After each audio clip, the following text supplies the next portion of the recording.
Hello everyone and welcome back to another fantastic episode of the Sounds of Stadia podcast number 155 right here on youtube.com/Helix Cloud Games. If you're new to the channel, if you're new to the show, don't forget to give the video a like, subscribe and hit that bell below so you're kept in the loop with all of the amazing content we do here at Helix Cloud Games, like our live streams, our first looks, our Let's Play series, our shows Cloud Quest and Talking the PS, our PlayStation podcast, and much, much more. We've got a great show lined up for you guys, breaking down all of the Ubisoft Forward announcements.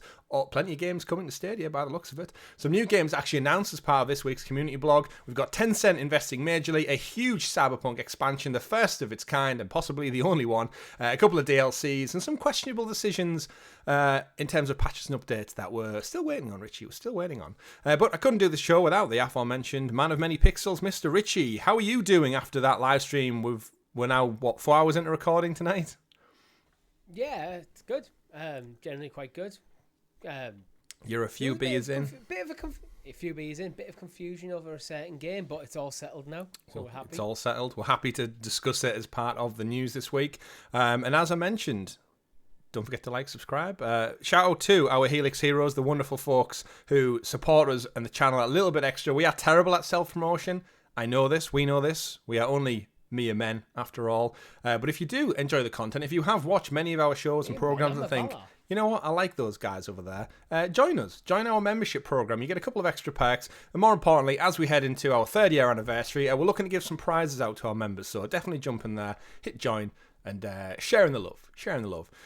Couple of bits of housekeeping before we do get into the main bulk of the show. If you do want to catch up on the showcases this past week, the Disney Marvel Showcase and the Ubisoft Forward are available on the channel to watch VOD if you wish to catch up in your own time, because we don't rush you here at Helix Cloud Games. You're allowed to do things at your own pace, fast or slow.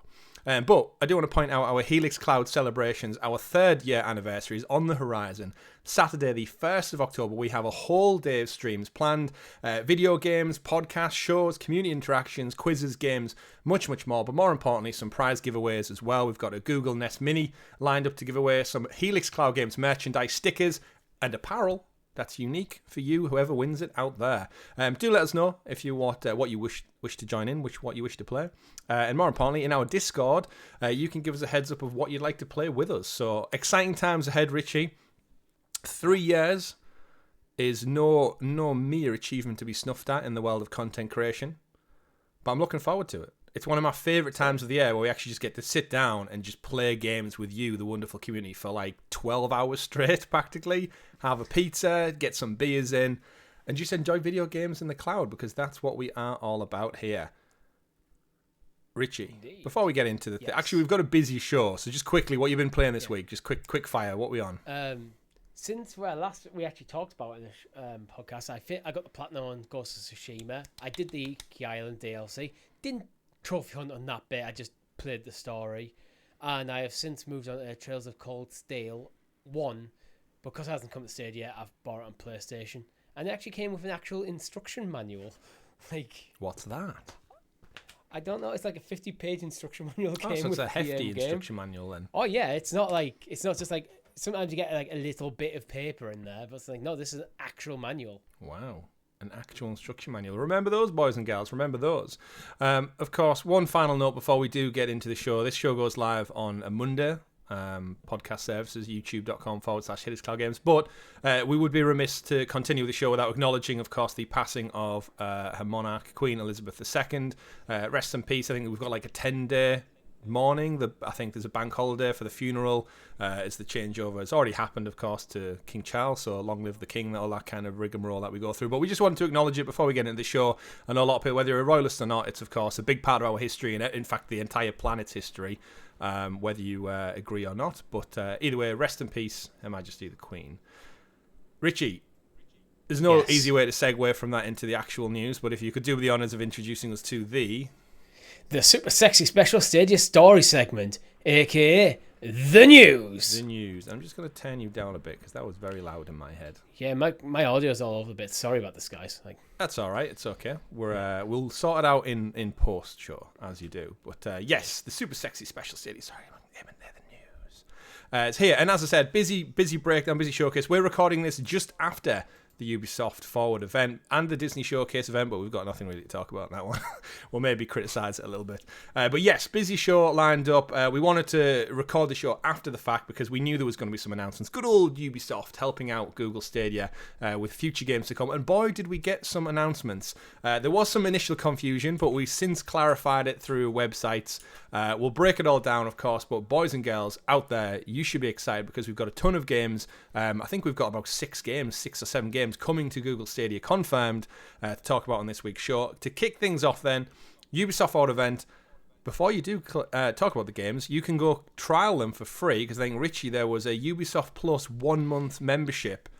Yeah, this was it was announced in the pre-show and it was kind of brought up a couple of times throughout the actual presentation. So actually, before we went live, I've claimed my 1 month free on Ubisoft Plus.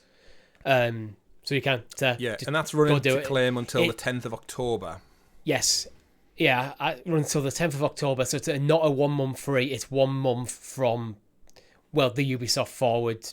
So claim it now. You got it's like 20 odd days, 28 days or something from now. From when the show goes live, exactly, folks. So if you've been thinking about dabbling in some Ubisoft titles, some Far Cry, some Assassin's Creed, etc., now is the time. It's free to check out. It's free to trial.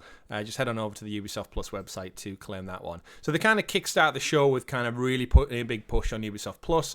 And there's no surprise there because the games they kind of showcased and talked about were, of course, a lot of games as a service, some single-player content. And the showcase overall was kind of embodied by a celebration of 15 years of Assassin's Creed and the Assassin's Creed franchise with some big new announcements. Now, there was quite a lot to break down, but we'll obviously try and keep it more Stadia-specific. And I want to kick things off with Assassin's Creed Mirage, which we covered on last week's show. We knew there was a Basim spin-off story. This game initially was supposed to be DLC for Assassin's Creed Valhalla, but then eventually obviously became too big and it was pivoted and pushed over to something a little bit different. It's Basim from Valhalla that you may be familiar with if you played the game.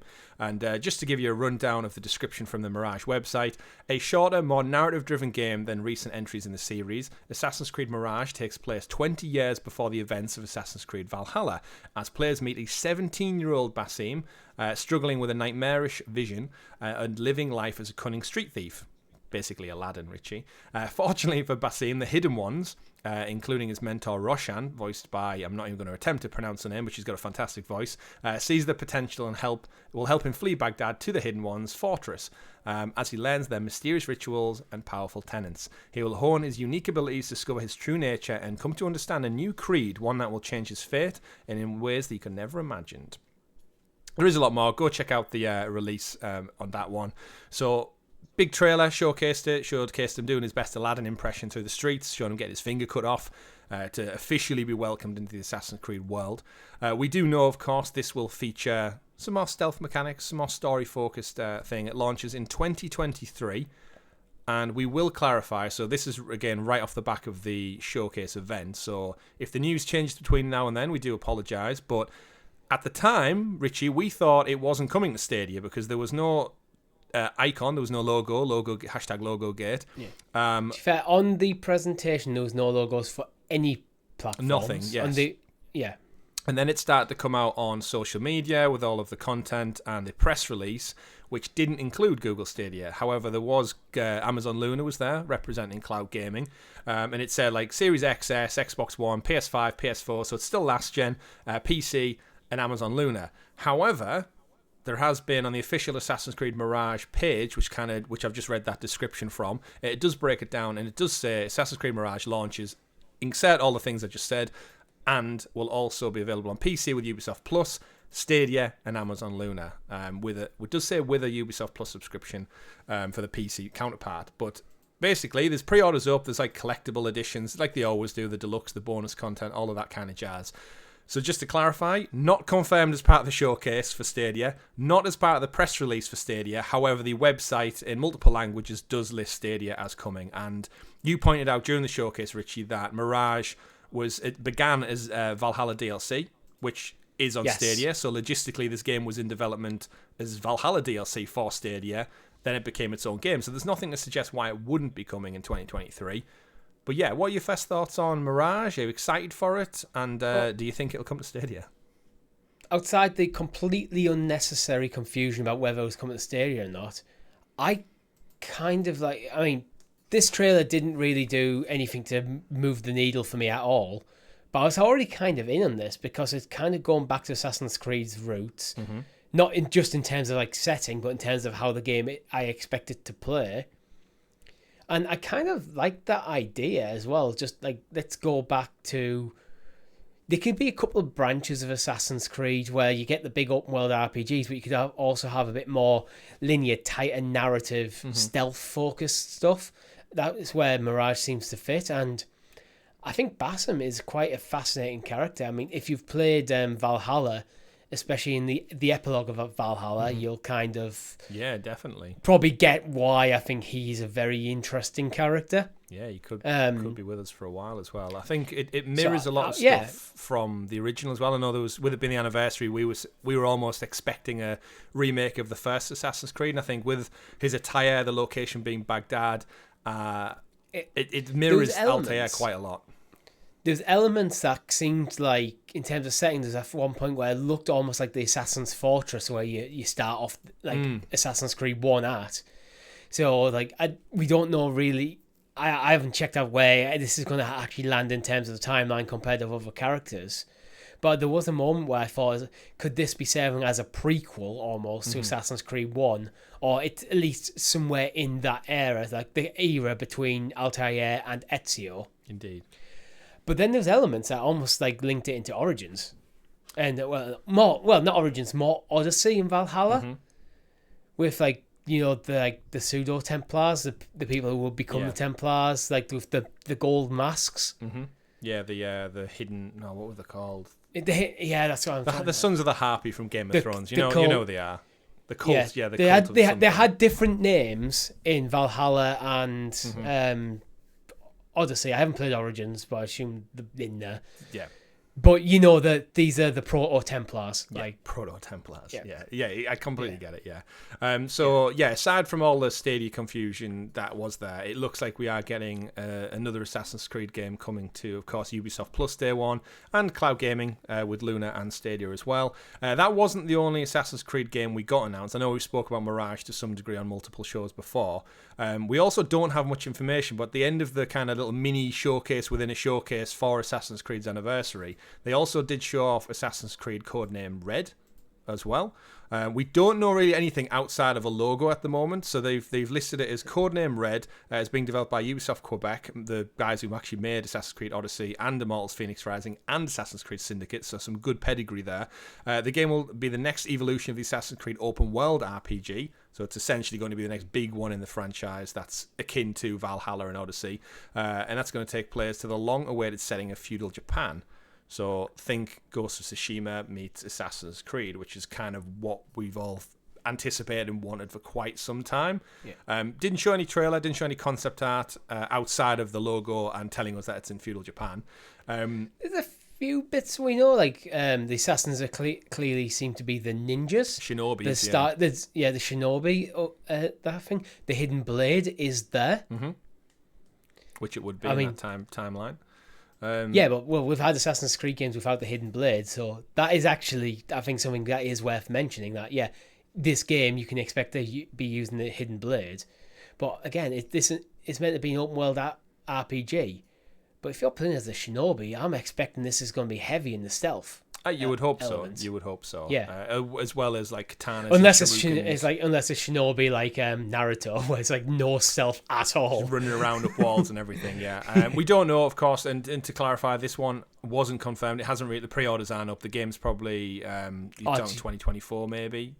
Earliest. So it's quite some time out. Big game being worked on, but we wanted to bring it up because, of course, it's a big Assassin's Creed game. We've got pretty much most of them on Stadia now, so time will tell with that one. They also did tease another one, so that there's kind of multiple spin-offs that are coming in this world. We got Assassin's Creed codename Hexes. So we were saying Hex, but it literally they do pronounce the E on it, Hexes. Following on from Assassin's Creed codename Red, will be Assassin's Creed codename Hexes, which is being developed by Ubisoft Montreal. And it didn't really tell us anything other than the name, which in the trailer kind of was a little tease into. I got kind of Baba Yaga vibes from it, almost like Resident Evil Village. You know, in Valhalla, you had these kind of these totems. Yeah. Like you had to destroy. That's the kind of vibe I got. So I wonder if that's where the concept originated. Yeah. Obviously, hex, it's like kind of witch curses or some kind of black magic kind of thing. So again, don't know anything about this outside of just the kind of little horror tease they did with the little kind of wooden symbol. That was kind of all encompassed by the introduction of something they referred to as Assassin's Creed codename Infinity, which we've rumored about Infinity. Project Infinity. They did actually say codename Infinity, but then they corrected themselves. Yeah, well, it says codename Infinity on the website, so they maybe just can't settle on that one. Now, we suspected for some time, and I'm gone on record saying this will feature a hub world with an animus that will connect to multiple Assassin's Creed games. Now, theorized, it'll be all of the games of the past and the future in one kind of hub place. So if you want to play Origins, you can do this through Infinity. If you want to go experience the Ezio collection, you can do this. And they kind of clarified that Hexes and codename Red would be under the umbrella of Infinity. But they didn't really go into what that looks like. They clarified that a hub will connect players through different types of Assassin's Creed experiences, old and new. Infinity will also bring multiplayer back to Assassin's Creed with a standalone experience.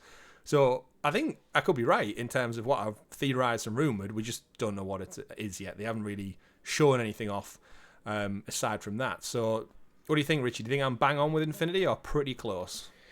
Well, it's kind of what we were theorising, what we think Infinity could be. There's this hub world where you have your own character, you get into an animus, and then you play through.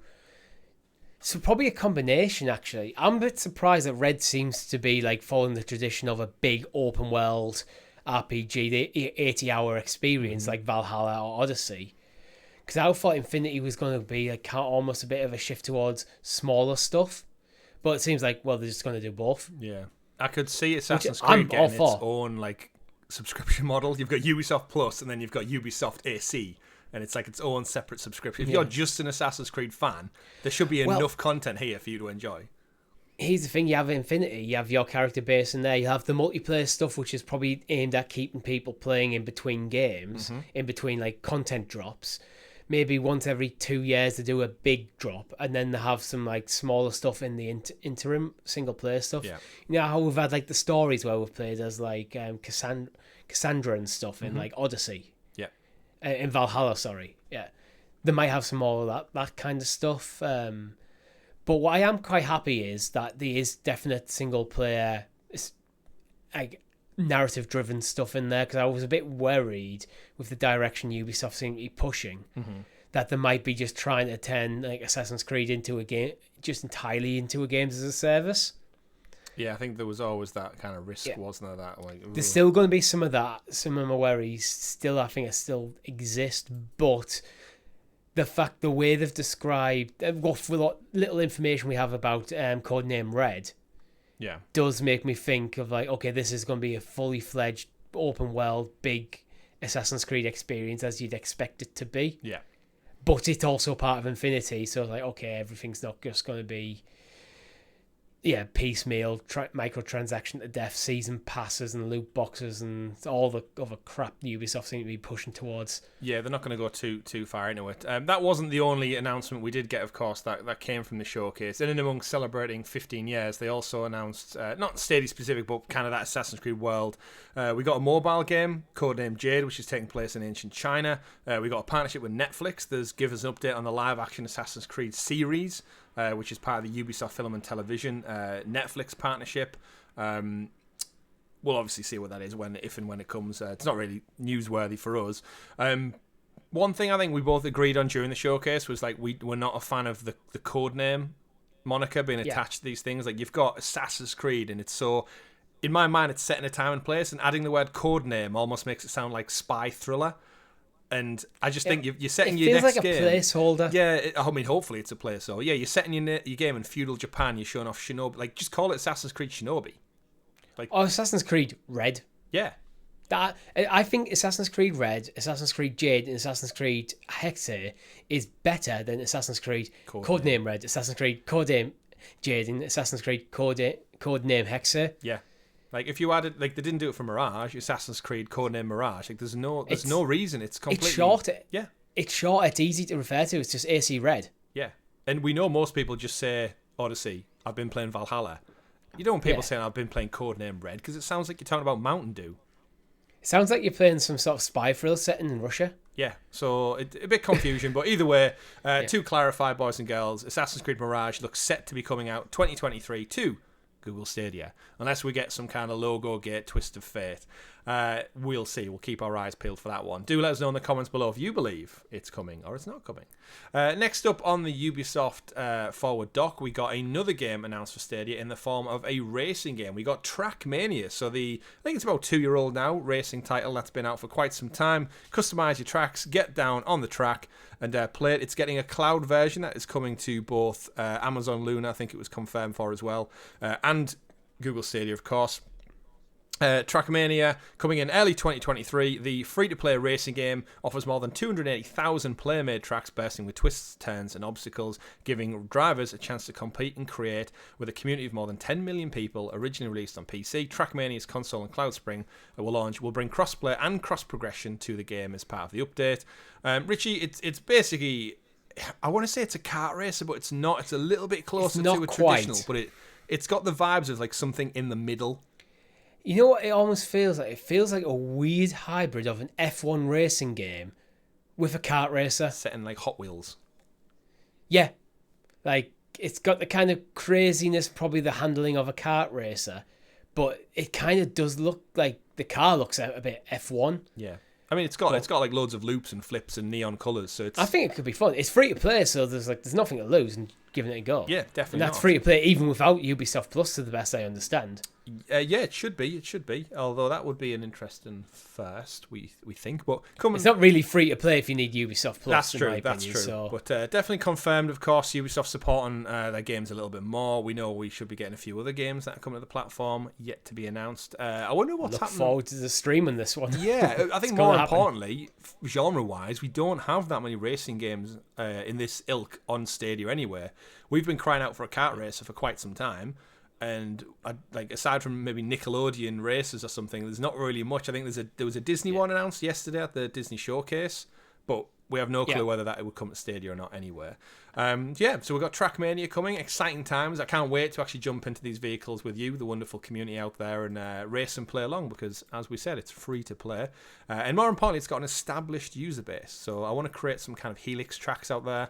And more importantly, you guys show us what you can create. Work your magic, as they say.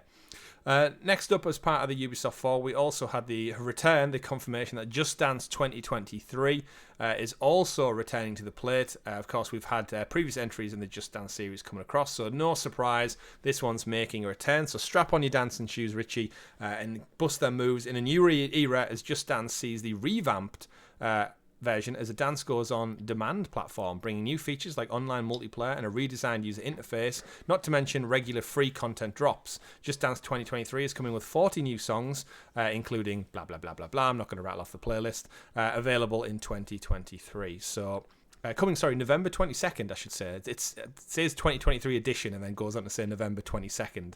So this year. So we actually get this game later this year. Yeah. So sandwich between Skull and Bones and FIFA, we've got Just Dance. This is one of them games where I don't think the launch window actually matters that much, because like if you're in, you're in. If not, you're not. I don't think there's much middle. I don't think there's much middle ground. Whereas like some games you're looking at going, oh, I'm interested in this. I'll see what it does. I think if you like Just Dance, get it. Yeah, it's one of those. If you're into dancing, so I think we said on the live show that neither of us, it's not for us. Yeah, unless we're very, very drunk in a circumstantial situation, I will not be rocking any dance moves. Perhaps one day, maybe in the future, we'll maybe do a charity stream, but there'll be a high goal to get it. Oh yes, I'm talking like couple. It'd be a thermometer thing that you'd have to hit to get it. Okay, so Richie is saying he will dance for money, basically. In the pre-show, we did see some updates as well for the Crew 2, Riders Republic. It's getting new season content, new season passes. We got a bit of an update on the Division 2 Division Heartlands. They confirmed Season 5 is well underway. Expect new 8-player PvE content coming across, in and amongst some other things. And they give us a bit of an update on the Division Heartland as well. Heartland, not Heartlands, which I think we were a bit confused by the lack of S. I'm sure it had an S on it at some point. Either way, it looks great. Plonk Division 2, straight into kind of the Heartlands of America, as you would suggest, out there in the forest. Bit of a different environment that isn't a cityscape. Really interests me. That was probably one of my peaked interest points of the whole showcase as a big Division fan. So looking forward to seeing more of what that looks like. And kind of middle of that, they also showcased a little bit more of Skull and Bones, but not as much as I thought they would have done, considering it comes out in 2 months' time now. They didn't show me anything new that got me hyped or thought, oh, I must play this now. It was just more of another recap. It was weird. After the show, when we were going through like building the doc for this, I was like, I know they showed Skull and Bones, but I cannot remember what they showed. It just, it was there. That's about all I have to say about it. Like, it was just there. Great cinematics. Looks beautiful in terms of the combat and stuff. But yeah, you're completely right. I didn't actually see anything that made me go, oh, definitely need to get in on board with this one. Of course, November 8th is when it comes out, so we're not that far off. I guess we'll probably see another reveal at some point before the end. Because, the one thing with the showcase we didn't see that we were expecting was, I thought they'd go heavy on Skull and Bones because it's so close. We saw nothing on Avatar Frontiers of Pandora, and that was originally planned to be out this winter. Well, my theory is because the Assassin's Creed showcase was very much its own showcase within the showcase. Mm-hmm. I wonder if Avatar should have been in that slot, and the Assassin's Creed was going to be its own standalone thing, but because they've pushed Avatar back till next year, they didn't want to put out a trailer, and suddenly you've left with this gap in your showcase. Maybe. So let's just smash the Assassin's Creed one into that gap.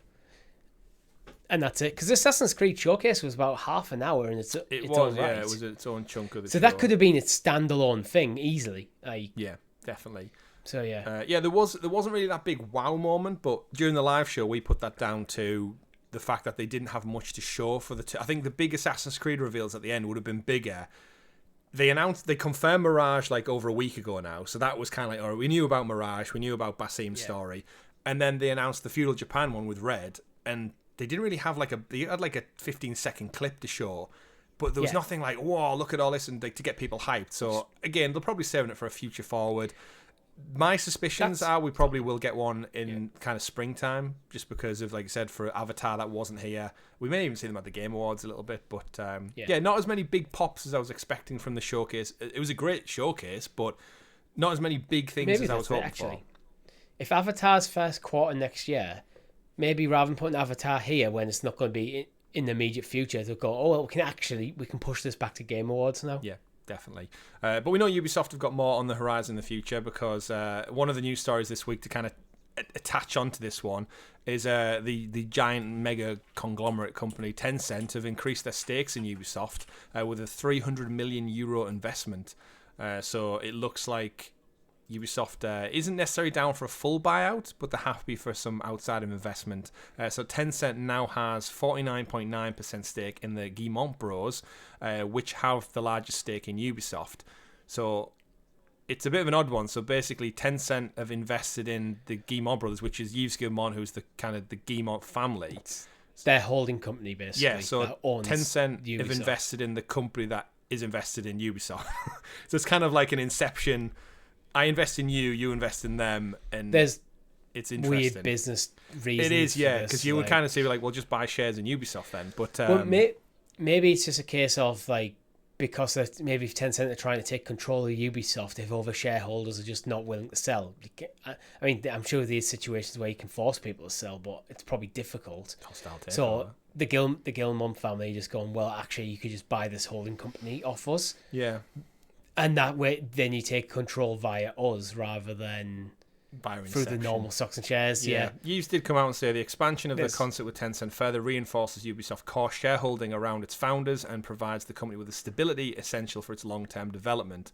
In context where platforms and business models are converging, this transaction, which validates our strategy and highlights the strong intrinsic value of the assets we have built in the long term. It's excellent news for our teams, gamers, and shareholders. Tencent is a key shareholder partner for many of our industry leaders who've created some of the most outstanding video games. This transaction reinforces reinforces our ability to create strong value over the coming years.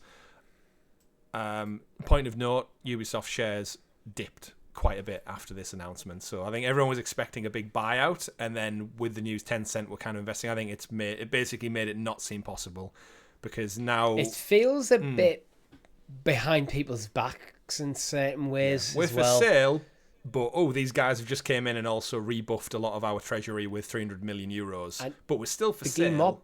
The Game Up Bros are they're kind of undermining their own authority within Ubisoft by doing this. Yeah. By selling their own shares. So now they'll have to, for whatever shares in terms of corporate voting, however it works, they'll have to be discussing their strategy with Tencent before they walk into the boardroom. Exactly. And we've discussed Tencent, NetEase and stuff in recent weeks, so we won't go into it here. But I guess in one way it means Ubisoft have got some financial oomph to reinvest into their future. So we'll see more forwards in the future, and hopefully some better quality products off the back of such a large investment, because 300 million euros, nothing to be snuffed at. But that was kind of it. That was the showcase as a round out. I think from a Stadia perspective, I'm absolutely thrilled to get the next Assassin's Creed Mirage, if it is in fact or not a Mirage, and it might not be seen, might not be real. Whatever the future looks like long term, if we do get the next AC games, that's fantastic, just to add to the dock. But I think Trackmania and Just Dance are some nice little additions in there, and some updates, of course, on Rainbow Six Siege and other things that we expect to see. So overall, a good showcase for, I think, Google Stadia and cloud gaming in general. A good presentation for Ubisoft in general as well. It's been a while, it's been over a year now, so I think it was about time they showed some stuff off. We did also sit down, Richie, and actually go into the first ever inaugural Disney Marvel showcase this week, just to touch on it. We didn't get any specific Stadia news dropping from the actual release. We did get some game announcements, very far and few between, so we won't spend too much time deliberating on it, but we did get the Marvel Amy Hennig / Skydance reveal, which we covered a few weeks ago. There was a rumoured Black Panther game in the works, and there was a rumoured Iron Man game in the works at EA. And we specifically covered it because, of course, we've got 6 EA games on Stadia by the end of the year, with the latest FIFA coming out this very month, actually, FIFA 23. So we might as well throw it in here. They kind of showcased a little clip of some Nazi propaganda on a table, some music playing in the background, some Hydra content. And they basically revealed the game, untitled, by the way, featuring Black Panther and Captain America just after the end of World War, or during World War II, probably around the 1940s. And we don't really know what to make of it, because they didn't give the game a title. They didn't really showcase what it was about, other than it's going to be 4 players, 4 characters in a single player driven narrative powered by Amy Hennig, famous for the Uncharted series, which lends a good credence, but she's also not put out a game in about 10 odd years. No title, no real gameplay. Don't know if it's coming to Stadia, but Richie, just quick thoughts on what this game could be for you? I have no idea. What was that game we played before? I'm trying to remember. Avengers? The guys who made Zombie Army. Aftermath? Not Aftermath. I was like... Strange Brigade. Strange Brigade. Could be like Strange Brigade. I'd expect it to be a lot better than Strange Brigade. Honestly, I'm expecting this to be like a single player. With Amy Hennig attached, I'm still thinking this kind of like Strange Brigade meets Uncharted meets like Marvel. Yeah, well, I think they have clarified that it's not somewhere it's not in that Venn diagram. Somewhere in that Venn diagram is this game. It says you will play as 4 characters, so it's almost if it's chapter based. You will play each chapter like in a book. You'll bounce from character to character, and eventually their stories will kind of overlap. But yeah, we didn't really see much of it. Again, we don't know if it's coming to Stadia, but with anything that's being announced that they don't previously have a relationship, this is a brand new company, Skydance, so there's nothing to say Google can't approach Skydance and Amy Hennig and Disney and say, can we put it on the platform? Can you develop it? Like, whatever those conversations look like. We know we had Gamescom last week, so there'll have been representatives from Stadia there, there'll have been representatives from Disney Gaming and other studios there. Why not? Why couldn't it happen? So we won't deliberate on it for too long, because we've got plenty of other games to talk about. But just put a pin in it, because again, it could be exciting for the future. What we do have, though, confirmed, Richie, is the next story of the week. From Space, the lovely alien shooter from Triangle Studios, did just get confirmed. It's coming as a pro title for September as well. John Scar and Ninja Guy X, our great friends over on John Scar's channel, did an interview with Remco, the CEO and founder of Triangle Studios, and they announced, as part of an early exclusive first look at the game, just before its launch later this month, that it will be coming and launching on Stadia Pro for September. So we've kind of got a similar... what was it? Why can't I remember the Atari game? Yars Recharged, dropping kind of a pro game for this month, right on the cusp of next month beginning. So technically, it means we've got another pro game for September, but no doubt this will continue into October as well. From Space, we played the demo. There's a video actually available up live on the channel now. It looks super fun. We're definitely going to be doing a stream of this one, Richie, with the awesome community out there. Well, now we know it's pro, it's a definite. Now we know pro, it's like it saves us money. So yeah, we'll get straight into that one. So yeah, nice little bit of news. Great for the scoop going to John Scar and Ninja Guy X. They do some great stuff over on the channel, so go check them out if you haven't done so already. But yeah, fun little game. I enjoyed the demo. I enjoyed it came from Space and 8 Hour Brains as well, which is also available on Stadia. So yeah, go check that out, or claim it, more importantly, in 19 days' time. Although it'll be less now, because you listen to this on a Monday, most likely. Good stuff. But jumping from Space into the Cyberpunk world, we also got a massive announcement from CD Projekt Red this past week. They did their Edgerunners update, which was a kind of live video that went out. And we got some great news for Stadia players that Cyberpunk, the polarizing game that came out back in 2020 now? 2020? Christmas 2020? Yeah, it will be. Oh, that seems so long ago. Basically, they're doing their first big story expansion. Keanu Reeves is back. He's going to reprise his role as Johnny Silverhands in the forthcoming expansion titled Phantom Liberty. It's going to release in 2023 across Xbox Series XS, PlayStation 5, PC, and Stadia, which puts Google Stadia very well and truly into the next-gen only conversation. Though details are light at the moment, it will focus on a specific district of Night City and continue V's story with a new cast and a new plot.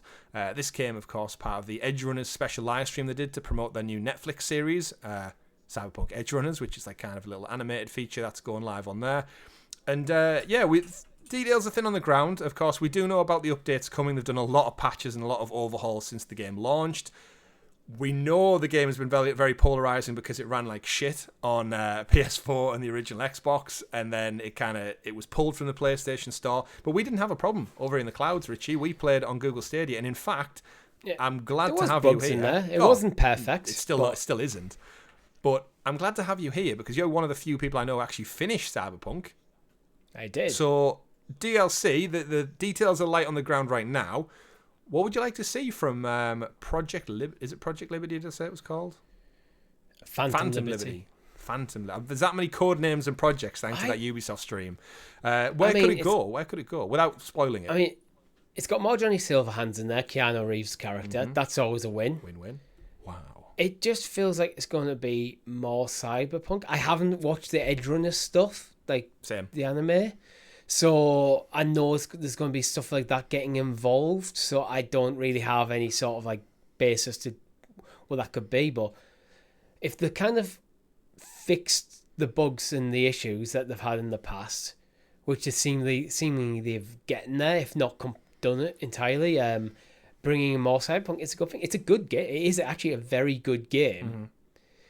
It just was launched about at least a year early. Yeah, it's if really they sat on it another year, brought it out. I mean, there still would have been some bugs and stuff. It would have been received completely differently because it is a really good game. The story is really interesting. The world's beautiful.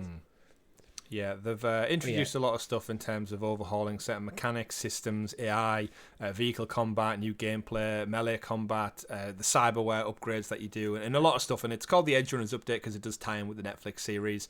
Yeah. One of the things they did introduce was cross-save, cross-platform, which, interestingly enough, I put that immediately in the dock as thinking like, oh, that's great news for Stadia because you can kind of just transfer your save across. But apparently it's not actually running on the Stadia version right now, unfortunately. So it's a bit of an odd situation that we're in where the update's out and it's not in the Stadia version.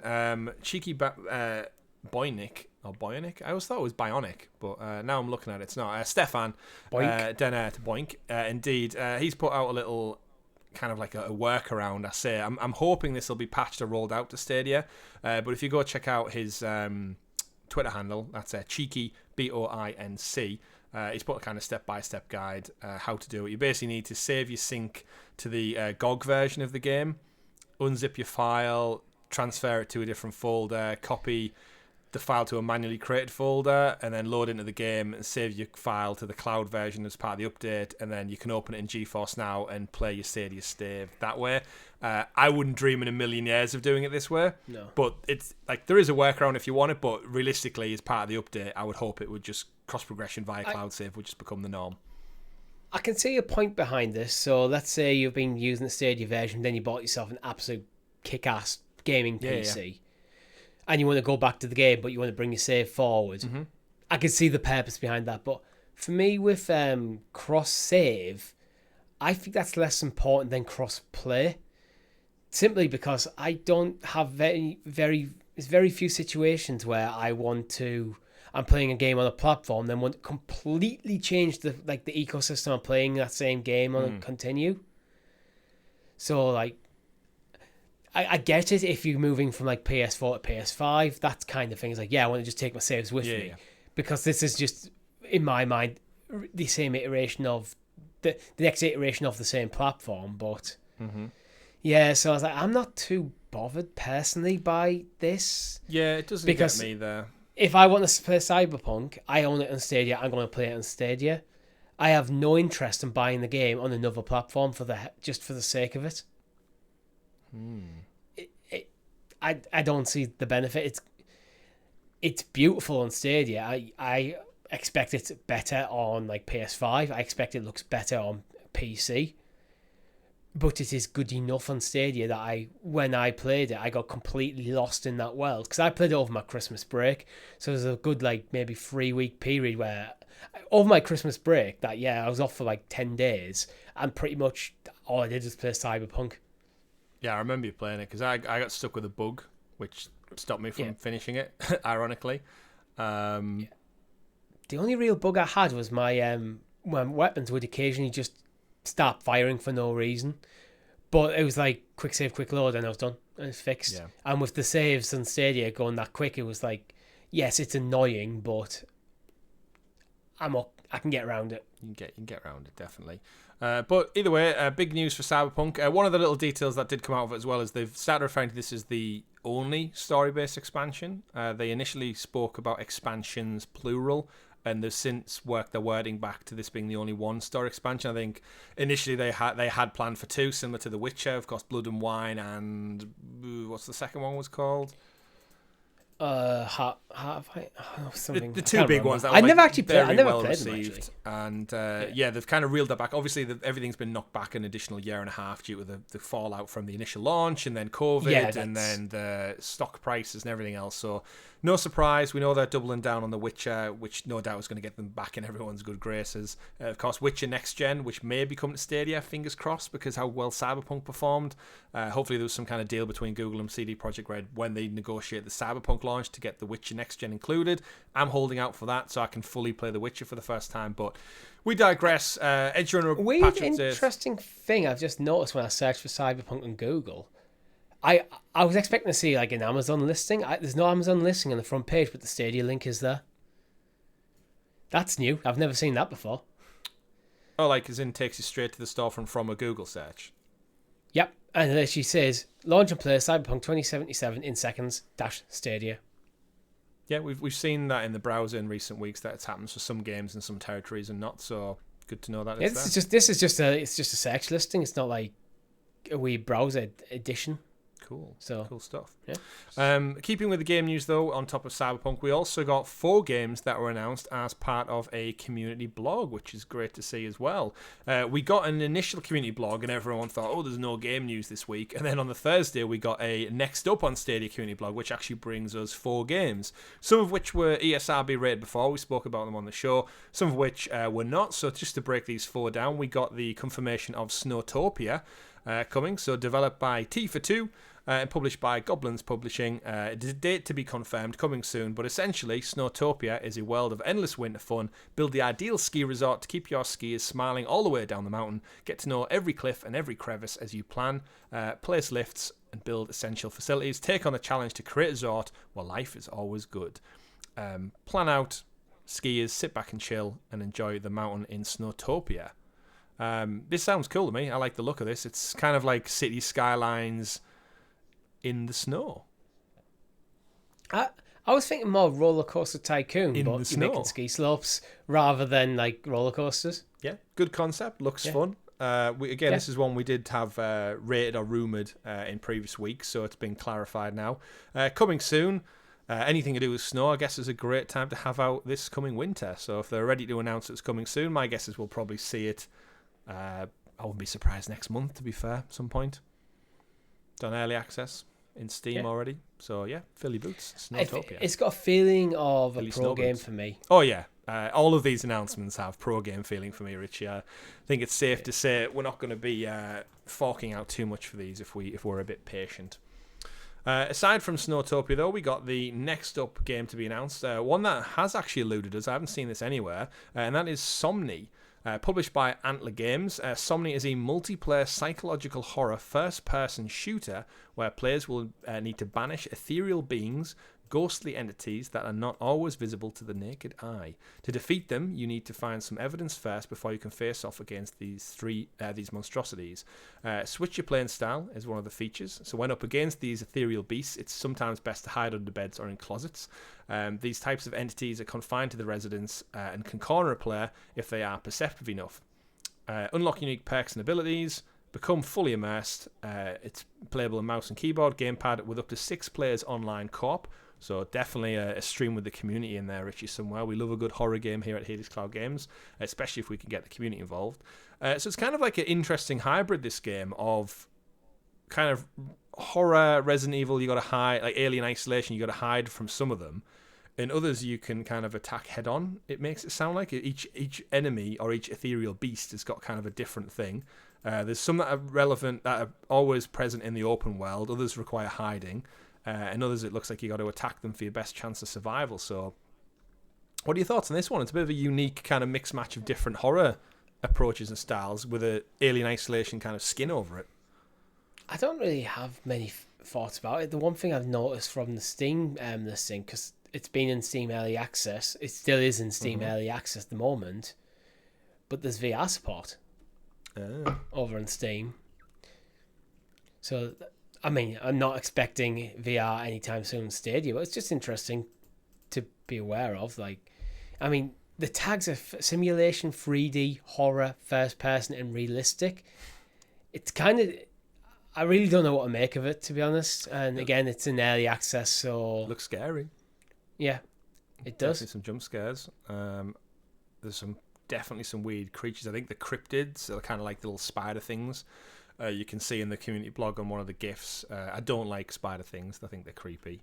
There's kind of like a big reindeer skeleton. Lots of creepy things to be had, but I love the fact that it's just something different. 6-player online co-op. Fight kind of high. I could imagine 6 of us in the community kind of hiding and running on a live stream and saying, like, can you hear it? I can see it. And then one of us gets took down. I'd love it if it did the great thing that when you die in the game, it mutes your microphone. So when you hear someone go, oh my God, he's there, and then silence. And then the other 5 people are like, who was it? Who did he kill? And it's like, I think we lost Ninja Guy or something. It's like, oh shit. And then I hear you. And then obviously we can still communicate because we're on stream together. But you know what I mean? I think it would elevate the horror a little bit if it actually cut the mics off. A bit like Among Us, where once someone's like gone, that you can't hear them. But that's not the only thing we got. We also had another Atari entry, Gravatar Recharge, which the Atari social feeds have been teasing for some time. This is coming soon as well. A lone pilot far from home must navigate the abstract universe of an uncharted planetary space stations guarded by mysterious hostile aliens in Gravatar Recharged. You must complete missions in each solar system, navigating a variety of challenging environments, each with varying levels of gravity that will test your skills as a pilot. Complete each mission within the solar system and you'll be transported through to the next massive hole, the massive black hole. Will you ever make it home? This is one of the Recharge kind of revisits of Atari's classic games. And you know what? I'm all for it. I absolutely love playing Yars Recharge for the first time. The Centipede game was way more fun than I ever anticipated it to be. And I love this neon reskin that they've got. This just looks fun. Yeah. Have you checked out Centipede yet? No. Damn you. Do it. I want to see if you can beat my high score. I'm not going to do that. I mean, I might check out. I don't think you will either. We said we'll do... Realistically, I'm not going to put the time into 10 minutes. Beat your high score. 10 minutes. Just check it out. 10 minutes. See if we get you hooked. It works great with the Razer key sheet. Actually, we will be playing it. Is that a threat? No. It's like it's on the slip for the anniversary stream. All right. So I'll force you to play it live in person if I need to. Let's see if we can beat our high scores. In the moment. But yeah, we got that one as part of it. And then rounding it out, we also had the game we announced the other week as ESRB rated, and that was Welcome to Slaycation Paradise. So this one is from developer Affordable Acquisitions, published by Mirage Games. Are you tired of the same old boring vacations? Then boy, have we got the tonic for you. Slaycation Paradise offers the ultimate in multi-dimensional apocalyptic tours. Slay away your worries with twin-stick action mixed with tower defense as you visit the end-of-world scenarios of your dreams. Nestled deep in the heart of our galaxy, our state-of-the-art facility at Slaycation Paradise offers exclusive access to leisurely slaying activities for all of your warped traveller minds. Look to get away from the daily grind, explore beautiful and chaotic destinations filled with an array of monsters intent on your demise. Slay away your worries, they use that pun far too many times, and have the time of your life as the world around you withers and dies. This is very similar to From Space, actually, in terms of its gameplay. Kind of like got that Dead Nation vibe, albeit with a little element of tower defense added in to give it that unique twist. But yeah, another one listed as coming soon. What do you think of this one, Richie? I think it looks fun. I actually kind of like the idea of the tower defense stuff. It's a roguelike, so it's probably going to be procedurally generated areas. So you're going to probably going to have quite a lot of replayability in there. But I think it could be a lot of fun in this. Certainly could. Again, I think with all of these games, they definitely have that kind of pro inclination to them. Where I think if they came out, a price might be somewhere between £13 to £20. Which for me is like, if you're just patient, Chris, $11.99. Yeah, it'll come to pro on Steam right now. I wouldn't be surprised if one of these is actually a pro title to launch, so they just launches straight into pro. But yeah, good little mix, something different. We've got a ski resort builder, we've got a horror 6-player online game, we've got a retro classic remade for the modern world, and then we've got a random twin-stick Slaycation Paradise shooter. So fun stuff to see. One of the things we might see in the future as well, aside from those 4 games, hopefully coming to Google Stadia, is something new from EA. They also announced this week Electronic Arts established a new studio titled Ridgeline Games to develop a narrative campaign set in the Battlefield universe. Now, we don't have a Battlefield game on Stadia as of yet. However, I always hold out hope when it comes to EA, especially because we've got FIFA 23 coming originally. I'm hoping at the turn of the year we see some confirmation of Jedi Survivor. I was hoping to see it at the Disney Showcase, but they didn't want to show us it except for outside of a little clip for some reason. Brand new studio created. It's going to be overseen by the guy who basically oversaw all of Jedi Fallen Order. Vince Zampella, who was the Apex guy. He's basically gone up the ranks ever since Jedi Fallen Order kicked off and Apex went big and Respawn became EA's kind of go-to studio for absolutely everything. So he's kind of overseeing the Battlefield franchise. We know 2042 was kind of struggled, but EA have committed their investment. They've said, and I quote from Vince himself, "We're continuing to invest in the future of the franchise by bringing in new talent and perspectives. With Marcus and his team at Ridgeline Games joining the world-class global team we already have in place, Battlefield is in the strongest position to succeed." So it looks like EA ain't letting down on Battlefield anytime soon. And with Call of Duty, Activision, Microsoft merger buyout, it makes sense that you still want to be in the mix when it comes to a shooter, because I think PlayStation especially are going to be in the market to ensure that they have a AAA first-person shooter on their roster. If EA pulled kind of sunsetted Battlefield, then literally Activision would just have a straight shoot with Call of Duty with nothing to even... Yeah, exactly. Slightly come close. I mean, Call of Duty is arguably its own beast that's bigger than anything else at the moment in terms of its staying power. But these things like Battlefield have the potential to kind of rock the boat a bit. And I think you need that. Yeah, you need competition in the market. Absolutely. And obviously, we don't know what's happening. I would love a Battlefield game to come over to Stadia at some point. I think we're quite actually thin on the ground when it comes to first-person shooters. We've got obviously Doom, but I can't expect we're going to see anything new from Bethesda going forward. Yeah. So yeah, we probably won't get Call of Duty anytime soon either. So yeah, Battlefield. EA. Which is also Microsoft. Yep, that too. EA. Do us a solid. But we obviously won't see anything from these guys for probably four or so years. They've got to upskill their team, upsize the team as well, and obviously find out what they want to do. But yeah, I like the thought of a story-driven thing in the Battlefield world, because the vignettes in Battlefield 1 were some of the best first-person shooter stories I played in the last kind of 10 years. So yeah, interesting stuff. Ridgeline Games, boys and girls. Keep your eyes peeled. I kind of like with first-person shooters, I like the idea of having, you know what, this is going to be a single-player experience. You're going to play through a narrative campaign and go, and over here we've got our multiplayer stuff. Absolutely. Next up, I want to talk about a little tease that we've had. Arctic Awakening was a game that was rumoured to be coming to Stadia purely from the good old world of Twitter. If we head over there to the tweet from the Arctic Awakening team, they mentioned that they had a great conversation with Google Stadia this past week. So someone tweeted at them and said, hope you're still considering bringing it to the clouds. Hashtag bring it to Stadia, that movement that always works well. And they tweeted back saying, we had a promising meeting with them last week. Since then, Stadia Source wrote an article about this particular tweet and it rumoured to be coming. And Arctic Awakening retweeted the article with those kind of cheeky side-eye emojis. So I think they're definitely keen and confident it's coming. Probably a little while, depending on the porting tools. But essentially, the way I look at it, think of Deliver Us the Moon, but set in a kind of snowy environment. You have a little floating robot orb to help you do your missions, puzzles in a first-person world. This time round, though, you're in the snow rather than on a mysterious planet. It looks fun, to be fair. I enjoyed what I played of Deliver Us the Moon, and although it could be a little while off, reading from the Steam page, it doesn't actually release until 2023. It's supposed to be routine, a supply drop to the Alaskan town, autopilot on, guard down. You and Donovan were planning to post mission drinks when it happened. The storm. Half the plane disappeared in a flash. Donovan was gone, lost to the hollowing tempest. Walking from the crash, you find yourself alone, trapped in a frozen wilderness. Your only companion, the court-mandated therapy bot, and temperatures that can cut a man to shreds. Hope for survival lies in finding your friend and maybe a way home. First-person narrative adventure set in a mysterious Arctic north, where you and your robotic companion Alfie must search for your co-pilot and a way home. So yeah, Deliver Us the Moon in Alaska. I've got some bad news I've just seen on Twitter. Don't go to it yet. Is it Mirage? Yes. Yeah, we'll wrap up the show with it. I did see it while I was scrolling around, but we'll wrap up by possibly the negative news that we might have to interject at the beginning of the show. We'll see. Rounding out the week, though, we got another update from a community blog. This was regarding Five Nights at Freddy's.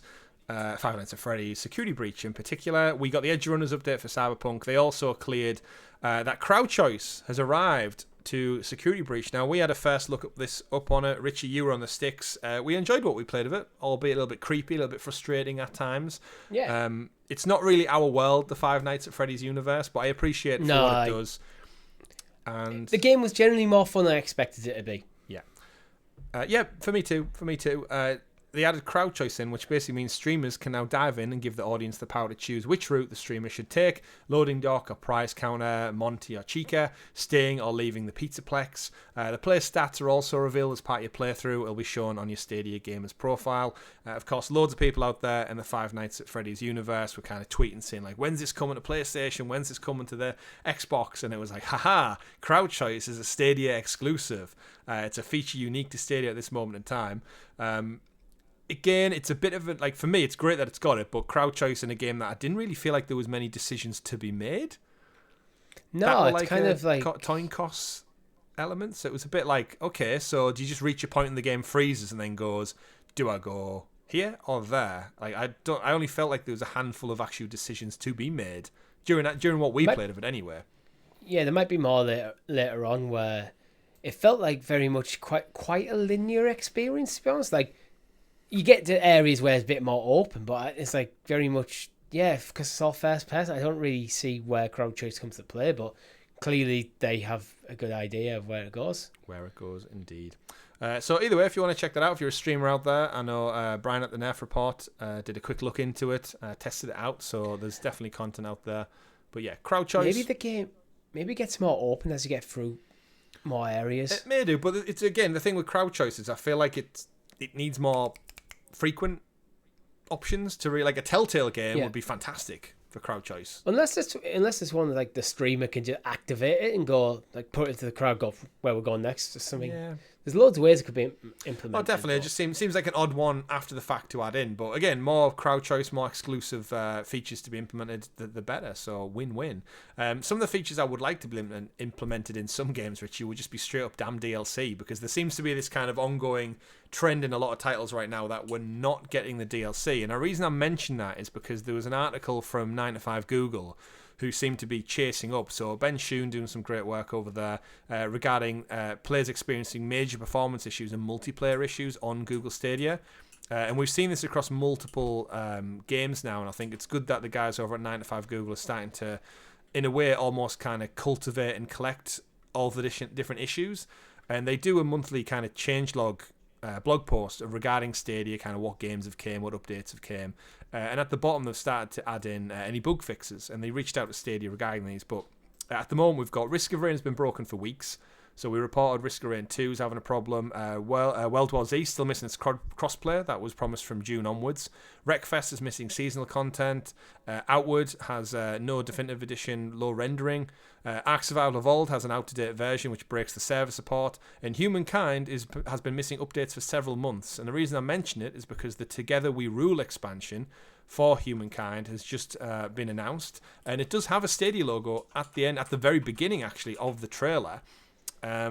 Amplitude Studios have unveiled Together We Rule, the first major expansion for its historical strategy game Humankind, one that will bring the new diplomacy, espionage, action when it launches later this autumn. They announced, in Humankind, we've always wanted to be there for more ways to win than simply military domination. And while the game's unified victory condition was to step towards that, we're now ready to take things much further. To that end, Together We Rule, which follows on from multiple smaller culture-focused DLC packs, will introduce new features, including Congress of Humankind, embassies, and agents that are intended to help players see the world in a new light and resolve conflicts differently.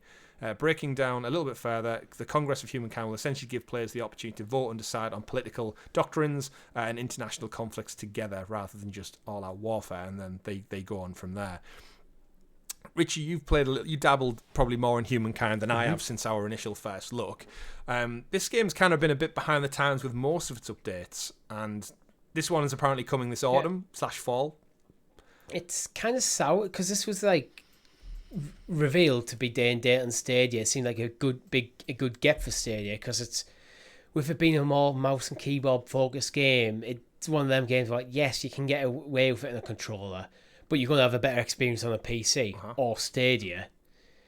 But the lack of support that the game's seen in the interim, is kind of being a bit disappointing.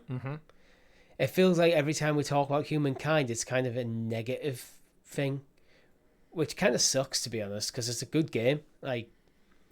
And I think all Stadia players are asking for is just parity. Just port the DLC over. That's it. Yeah, completely. That's, I think, what we've asked for. So great stuff that 9 to 5 Google are chasing up on it. But again, we did a whole Cloud Quest episode on quality control, and I think it's another thing that the guys over at Stadia, I know a few of you do listen. What was that? Ark. But yeah, I thought you just genuinely had a frog in your throat then. Yeah, I think in terms of quality control, if anyone, I know a couple of people at the Stadia team do listen, there needs to be someone reached out to the department and says, look, we've got several games running, representing our platform right now that are missing DLC and not running on the latest version. I think they should be in touch with the developers to say, look, you signed a contract to keep this game up to date or functioning or running, and if there's parts, obviously some things like bugs and stuff, I get it's prioritized, but when it's straight up like promoted, advertised seasonal content or patches or game breaking things, there needs to be some responsibility, and that needs to essentially lie with the platform holder to chase up not on the platform holder, but it's on them to chase up the developers and say, look, you need to sort this bug because it's affecting our customers. Yeah, especially with things like Ark being out of date servers. Out-of-date version breaks server support. Well, they still haven't.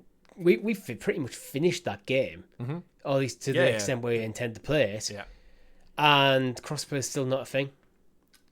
That's not a good look. Came out in June, so we've got a quarter of the year has passed now. Yeah. I can see it just been left and hoping people forget about it, essentially. But that's the impression that you kind of get, and this is where Stadia needs to step in and go, "What's going on? You promised this. Where is it?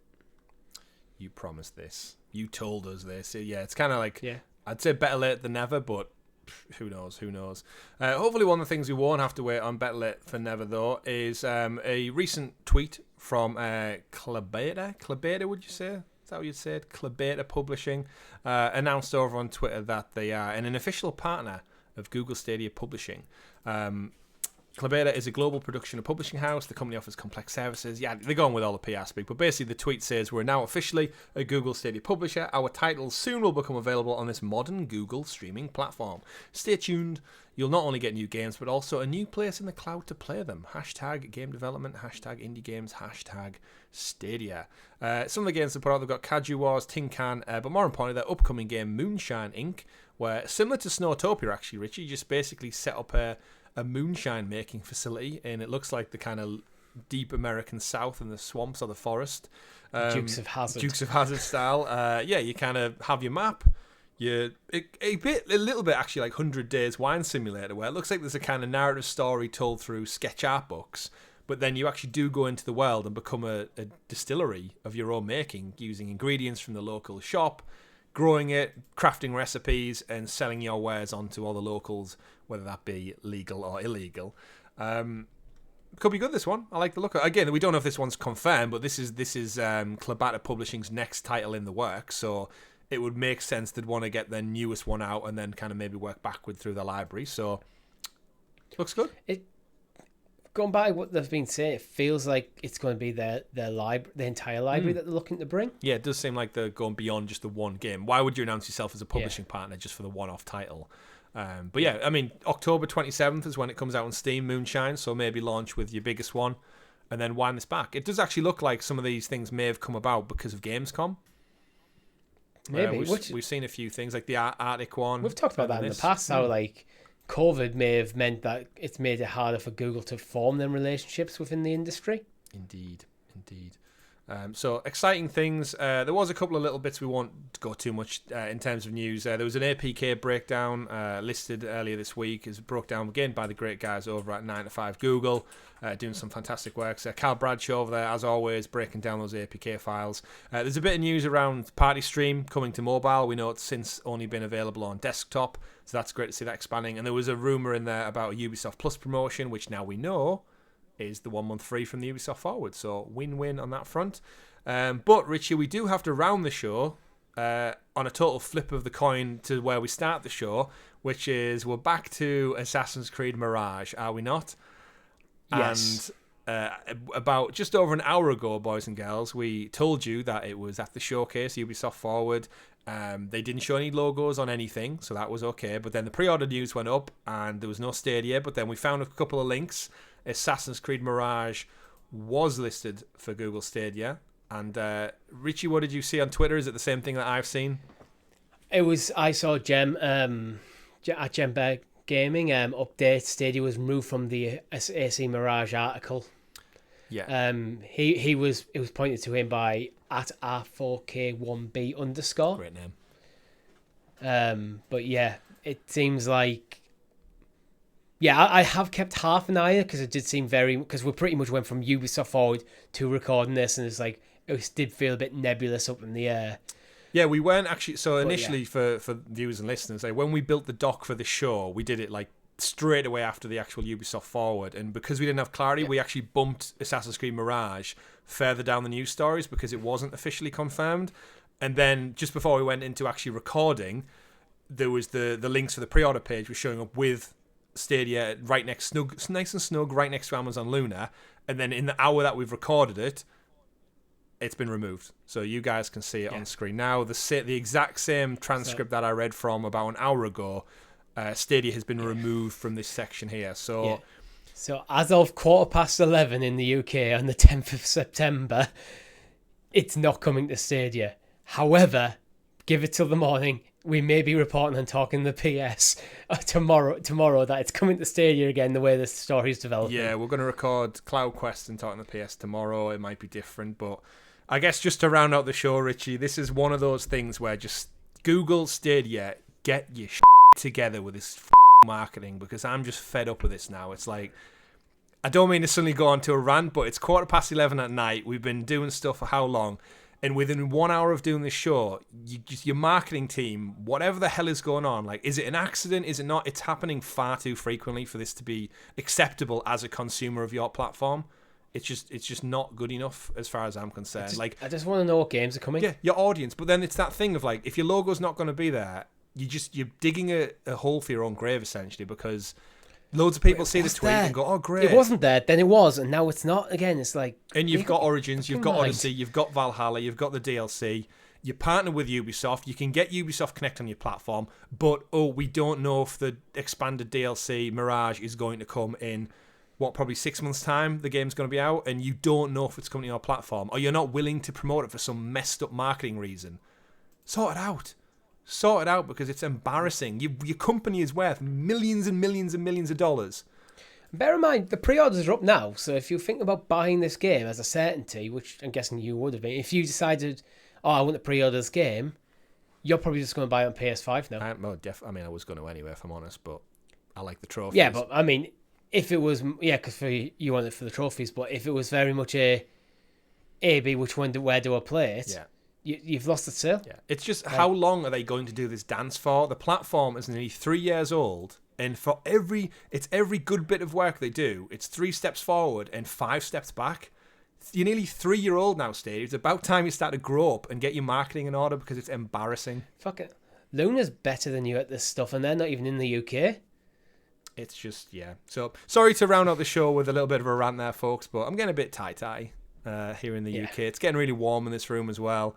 We'll be back, of course, next week with another episode, and maybe confirmation of Assassin's Creed Mirage getting its act together and being confirmed for Assassin's Creed Stadia. I'm waiting for the comments.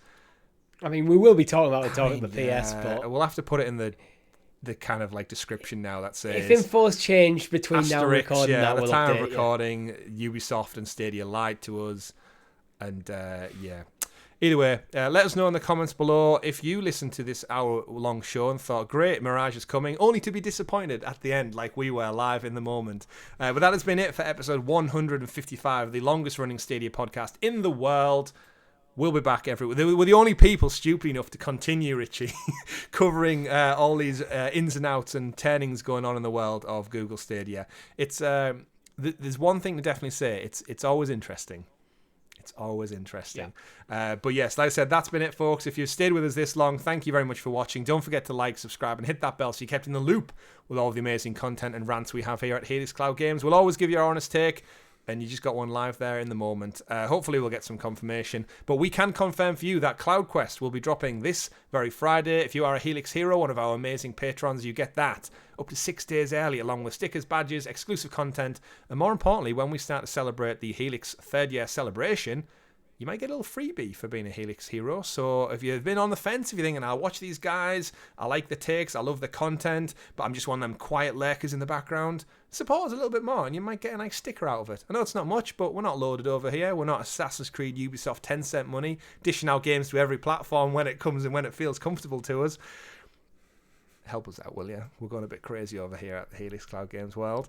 That's been it for this week. Don't forget to check out Talking the PS. Goes live tomorrow. Well, we'll be talking about Assassin's Creed Mirage coming to PlayStation 5, guaranteed, amongst other things, with our lovely co-host Rob. And of course, join us in the Discord if you do want to talk shit about Google Stadia or, in fact, Assassin's Creed at any point. Discord is always open. Do I sound bitter, Richie, at the end of this episode? A little bit, yeah. Maybe it's time for bed. We've done this many times where, like, it's just it's frustrating. Yes, it is. But we'll leave it on that one, folks. Thank you very much for watching. Have a great week. My name's been Chris. I've been Richie. And remember, play wherever makes you the happiest, or Ubisoft will allow. See you next week. Goodbye. Bye.